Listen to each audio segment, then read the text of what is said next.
ইসরায়েলের যে প্রধানমন্ত্রী নেতানিয়াহু সে যেন চরম শাস্তি পায়। আপনারা প্রত্যেকটা মানুষ নিজ নিজ জায়গা থেকে ইসরায়েলি পণ্য বয়কট করুন।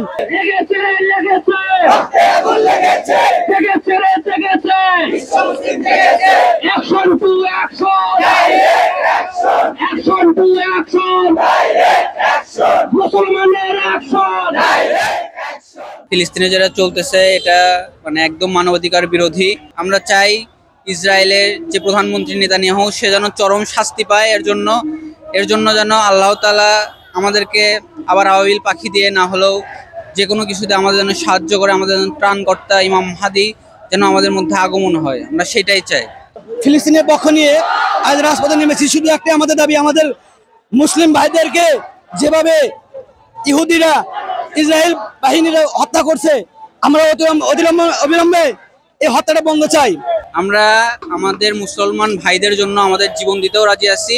আমাদের শুধু নিয়ে যাওয়ার জন্য যদি কোনো ব্যবস্থা থাকতো আমরা অবশ্যই যাইতাম। এখন আমাদের পক্ষে যেটা সম্ভব হচ্ছে আমরা সেটুকুই করতেছি। ইনশাল্লাহ দেখা যাক কি হয়। সবাই নিজ নিজ জায়গা থেকে প্রতিবাদে দাঁড়ান, তাহলেই হবে। গাজায় যে মূলত গণহত্যা, এটা হচ্ছে আমাদের আমেরিকা এবং ইসরায়েলি এরা মিলে আর কি ষড়যন্ত্র করে আমাদের যে মুসলিমকে দেশ থেকে একদম বাংলাদেশ মানে পৃথিবীর মানচিত্র থেকে মুছে যেতে চায় এই গাজা। মূলত আমরা এটা হতে দেব না। আমাদের বাংলাদেশে যতগুলা ইসরায়েলি পণ্য আছে প্রত্যেকটা নাগরিক নিজ নিজ জায়গা থেকে এই পণ্যগুলো আমরা বয়কট করব। আমাদের ইমানের দাবি মুসলিম ভাইদের পাশে দাঁড়ানো।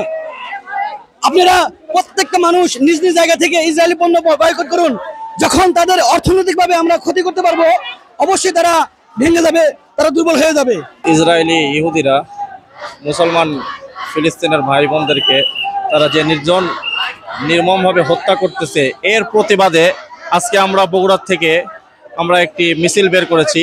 আমাদের দাবি যে তারা যেন অতি সত্বর আমাদের মুসলমান ভাইদেরকে জুলুম নির্যাতন বন্ধ করে।